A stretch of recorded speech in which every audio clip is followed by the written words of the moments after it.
नमस्कार। आदरणीय बुवा आमा, दिदीबहिनी तथा दाजुभाइहरू, म आज एक अत्यन्त संवेदनशील घडीमा तपाईहरू सामु उपस्थित भएको छु। केही दिन अघि सुनसरीको देवानगञ्ज, सिराहा लगायतका स्थानमा भएको दुःखद घटना र त्यसपछि केही जिल्लाहरूमा उत्पन्न अशान्त वातावरणलाई लिएर नेपाल सरकार पूर्ण रूपमा गम्भीर र संवेदनशील छ।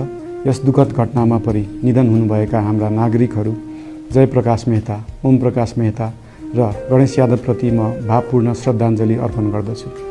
साथै शोक सन्तप्त परिवारजनहरूमा नेपाल सरकारका तर्फबाट गहिरो संवेदना व्यक्त गर्दछु। घटनामा परि घाइते हुनुभएका सम्पूर्ण नागरिकहरूको शीघ्र स्वास्थ्य लाभको कामना गर्दछु। घाइतेहरूको उपचारमा कुनै पनि प्रकारको कमी वा ढिलाइ हुन नदिन सम्बन्धित स्वास्थ्य निकायहरूलाई स्पष्ट निर्देशन दिइसकिएको छ। घटना भए लगत्तै सबै सुरक्षा निकायहरूले तत्काल घटनास्थलमा पुगेर परिस्थितिलाई सामान्य बनाउने, थप अप्रिय घटना हुन नदिने र शान्ति सुरक्षा कायम गर्ने प्रयास निरन्तर गरिरहेका छन्।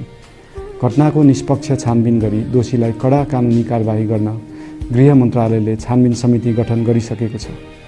म सबैमा विश्वास दिलाउन चाहन्छु कि यो छानबिन पूर्ण रूपमा निष्पक्ष र पारदर्शी हुनेछ।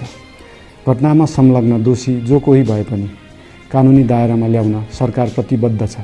अवस्था थप नबिग्रियोस्, कुनै पनि नागरिकको जनधनको क्षति हुन नपाओस् र स्थानीय स्तरमा विश्वासको वातावरण बनोस् भन्नका लागि नेपाल सरकार निरन्तर क्रियाशील छ। परिस्थिति सामान्यीकरण गर्न केन्द्र स्तरमा सर्वदलीय बैठक आह्वान गरी गहन छलफल गरिएको छ। स्थानीय तहसम्मै जनप्रतिनिधि, नागरिक समाज, विभिन्न धार्मिक गुरुहरू, समुदायका अगुवा तथा सामाजिक व्यक्तित्वहरूसँग निरन्तर संवाद भइरहेको छ। स्थानीय स्थितिको प्रत्यक्ष अनुगमन गर्न, पीडित पक्षसँग संवाद गर्न र शान्ति सुरक्षालाई थप सुदृढ बनाउन गृहमन्त्री स्वयं सो स्थानमा पुगिसक्नु भएको छ। साथै देशको समग्र शान्ति सुरक्षाको अवस्थाबारे गम्भीर समीक्षा गर्न राष्ट्रिय सुरक्षा परिषदको बैठक बसी परिस्थिति अनुसारका आवश्यक निर्णयहरू समेत गरिसकिएको छ। यस्तो संवेदनशील घडीमा सामाजिक सञ्जाल वा अन्य माध्यमबाट असत्य, अपुष्ट सूचना, अफवाह, घृणा फैलाउने सामग्री वा समुदायबीच वैमनस्य बढाउने अभिव्यक्ति प्रचार प्रसार नगराउन अनुरोध गर्दछु। साथै सरकारी निकायहरूबाट जारी भएका आधिकारिक तथ्य र सूचना मात्र विश्वास गर्न विशेष आग्रह गर्दछु।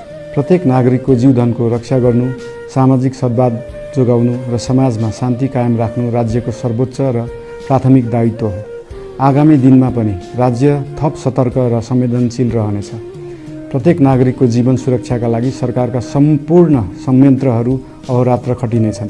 शान्ति सुरक्षा भङ्ग गर्ने, अराजकता फैलाउने वा हाम्रो सदियौं पुरानो सामाजिक सद्भाव